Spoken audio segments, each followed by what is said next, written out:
We have some immutable principles for you that'll change your life. You don't want to miss the teaching from the secret kingdom.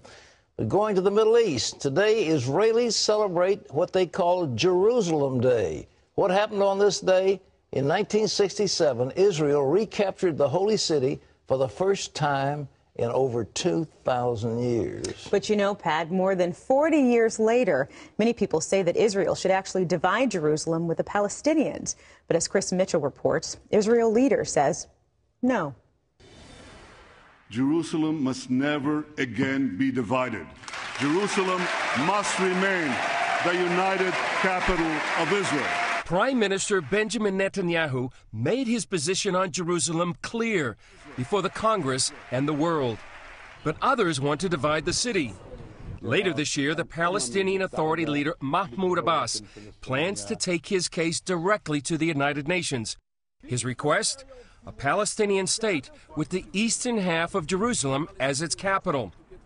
But is there more under the surface? We know that the goal of the Arabs is not just to have eastern Jerusalem. The goal, which the PLO, the Palestine Liberation Organization, has said over all the decades it's existed, is they want to wipe Israel off the map. Chaim Silberstein leads a group committed to keep Jerusalem under Israeli sovereignty. He says dividing the city would harm both Jews and Christians. Jerusalem is the cradle of Jewish civilization. Jerusalem is the heart of the Jewish people and the heart of the state of Israel. It is also very important for the Christian world, and forcing us to give away these areas would first of all delete and disconnect the whole of the Christian world as well as the Jewish world from the very essence of their faith and their belief. The fate of Jerusalem often centers around the future of the Temple Mount. The Temple Mount is the holiest place in the world for the Jewish people, the site of the first and the second temples, the last one destroyed by the Romans in 70 A.D. Now the Temple Mount is under Muslim religious control. Recently, CBN News was given a rare look on the Temple Mount and inside both the Al-Aqsa Mosque and the Dome of the Rock. It's the center of the universe, and this is where everything revolves around. If we manage to solve the issue of the holy places in Jerusalem, then there'll no longer be a Middle East problem. Alan Baker participated in the Camp David talks of 2000. The stumbling block was the Temple Mount. One of the reasons that they fell through was because of the issue of sovereignty over the holy places. Arafat wanted Palestinian sovereignty. Israel wanted Israeli sovereignty. Those talks fell apart, and now more than 10 years later, Jerusalem stands in the center of the argument. Many believe what happens here will affect not only the Middle East, but the world. Chris Mitchell, CBN News, Jerusalem. Thanks, Chris. Jesus Christ gave a prophecy that we've all been looking at. It's very important. He said, and I quote, "Jerusalem shall be trodden underfoot of her enemies until the times of the Gentiles is fulfilled." Well, on this day in 1967, that prophecy came true. The Jews were no longer outside of their holy city, but they took control of Jerusalem in that war, and it was no longer trodden underfoot of the Gentiles. Well, the devil wants to destroy that prophecy, because if that prophecy can't come to pass, then Jesus can't come back in a sense. But God says, I've put my holy city and my name is on Jerusalem. And if you look back in history, you find that David, King David, bought that piece of property, that Temple Mount. I think he paid 600 shekels of silver for it. And he bought it from a fellow named Aru-Una, and he said from then on out it's his, and it belonged to Israel, it belongs to God. And the Jews should never give it up. And that's going to be the last sticking point. You read Zechariah, that's going to be the stumbling point. They will not give up. And I applaud Benjamin Netanyahu for hanging tough on this one. Baby, don't give it up. It was given by God. Well, Lee Webb has the rest of our top stories from the CBN Newsroom. Lee? Pat, President Obama meets with House Republicans today to talk about raising the government's debt ceiling so it can borrow more money. Republicans are demanding trillions of dollars in spending cuts before they'll vote to raise the debt limit. John Boehner has said something like, for every dollar we're going to raise the debt ceiling, maybe we should have a dollar cut in spending.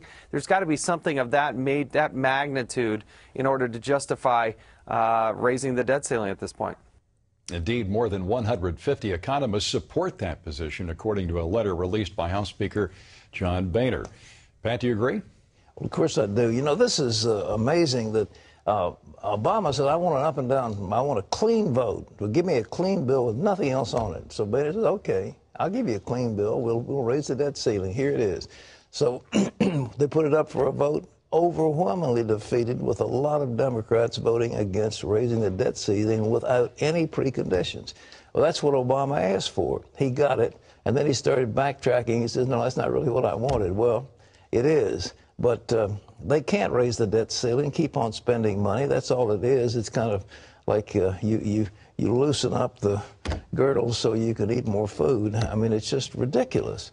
It's absolutely ridiculous. But that's what the Democrats want to do. They don't want to stop spending. Lee? Home prices fell for the 8th straight month, and many economists believe we haven't hit bottom yet. It's quite possible that home prices will be 10–20% lower in 10 years, correcting for inflation. Foreclosures and a glut of unsold houses are pushing values down, and many prospective homeowners do not have the money to meet the new down payment requirements. That's leaving more houses on the market. Pat?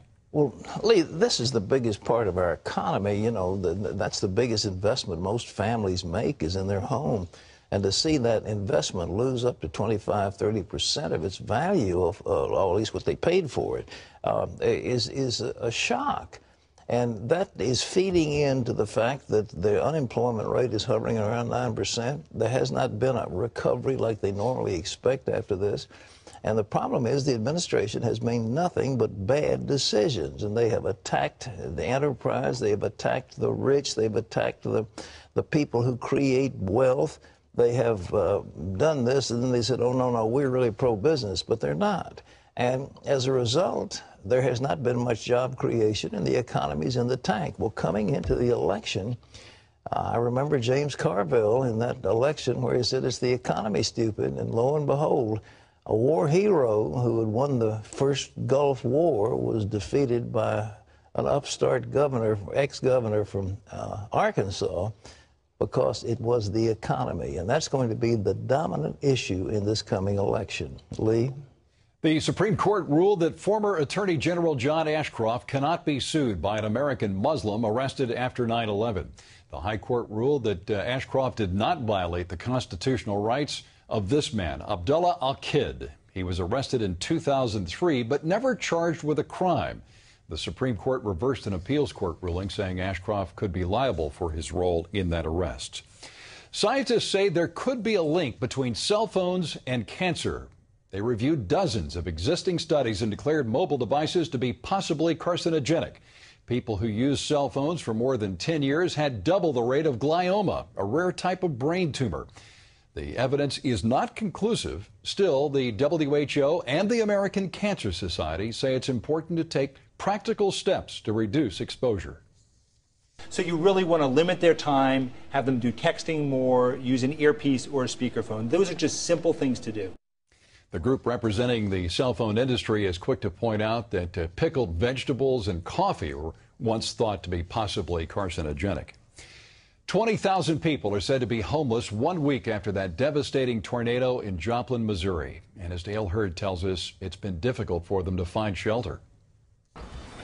Where do you live when a tornado destroys your home? Holly Fleming was fortunate to have family nearby. I had to get a roof over their heads. She and 10 of her children and grandkids went to her mother's house as she competed with other bidders for a few highly prized rentals. I said, I'll pay you a year in advance. And all her money from a nest egg was gone. The tornado flattened 30% of Joplin, destroying an estimated 8,000 buildings. Most of the homeless are with friends and family, others in hotels or shelters. Rebuilding Joplin will take years, and many residents need a roof over their heads now. This Joplin real estate office has been inundated by desperate callers. They were just desperate. They said, we have to have this house. We have to. There's nowhere else to go. Local hotels fully booked. We've probably turned away, I would say, at least between phone calls and people walking in the door, at least 100 people a day. But this hotel employee made an extraordinary offer. And we're willing to open up our home to anybody that might need a place. It's so bad the Federal Emergency Management Agency is considering putting residents in housing over 50 miles away. This, in my experience, is the most intensely devastating disaster that I've ever seen. FEMA says it will also consider bringing in trailers, as it did for New Orleans after Hurricane Katrina, if enough homes are not available. Dale Hurd, CBN News. And Pat, of course, Operation Blessing is there, offering help to a lot of folks. Maybe some of the homes were not totally destroyed, and they're trying to cover their roofs with tarp to make sure that they're waterproof at least. Lee, as that lady said, it's the worst disaster. It's probably one of the worst natural disasters we've ever had in this country. At least it's more intense. They're bigger ones. Katrina was much bigger in scope, but this thing is more intense. It is unbelievable. Well, Operation Blessing is there, and we are giving food, bedding, diapers, hygiene items.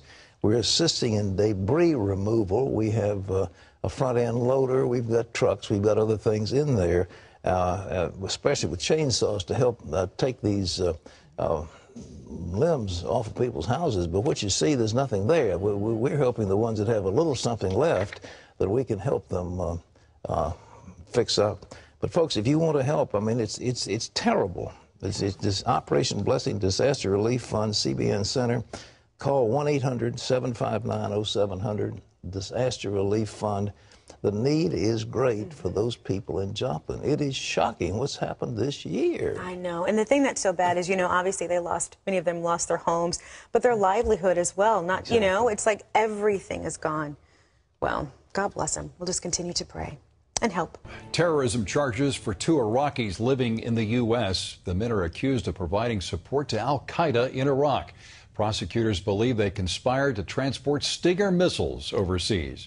30-year-old Wad Ramadan Alwan and 23-year-old Mohammed Sharif Hamadi live in Bowling Green, Kentucky. Now, prosecutors identified Alwan as an 8-year member of the Iraqi insurgency. He's accused of planning explosives to kill U.S. troops in Iraq. The two could face life in prison if convicted. A British doctor could lose his job for talking to a patient about God. Dr. Richard Scott told a 24-year-old man that Jesus could give him comfort and strength. The patient's mother filed a complaint with the UK Medical Council. She claims the doctor pushed religion on her son. But Dr. Scott denies that and says the patient had no problem at all with the conversation. The council is investigating the complaint, though, and Dr. Scott is 50 years old with an outstanding record. He's never, ever faced a disciplinary action. You can always get the latest from CBN News by going to our website at cbnnews.com.